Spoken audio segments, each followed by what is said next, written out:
പരിശുദ്ധാത്മാവിനോടുള്ള പ്രാർത്ഥന. പരിശുദ്ധാത്മാവായ ദൈവമേ, എനിക്കെല്ലാം വെളിപ്പെടുത്തുകയും എന്നോട് മറ്റുള്ളവർ ചെയ്യുന്ന എല്ലാം ക്ഷമിക്കാനും മറക്കാനും കഴിവ് തരുന്ന ദൈവികദാനം തരികയും എൻ്റെ എല്ലാ ചിന്തകളിലുമുള്ള അങ്ങേക്ക് ഞാൻ നന്ദി പറയുന്നു. എത്ര വലിയ ഭൗതിക ആഗ്രഹങ്ങളുണ്ടായാലും നിന്നിൽ നിന്ന് അകലുവാനോ വേർപെടുവാനോ ഞാൻ ആഗ്രഹിക്കുന്നില്ല.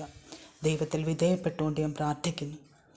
അങ്ങേ അനുഗ്രഹത്തെ ആവശ്യം ഇവിടെ പറയണം. അങ്ങേ അനുഗ്രഹത്തെ സദാ ഓർക്കുന്നു. അങ്ങേ സ്തുതികളെ ലോകമെങ്ങും അറിയിക്കുമെന്ന് ഞാൻ വാഗ്ദാനം ചെയ്യുന്നു.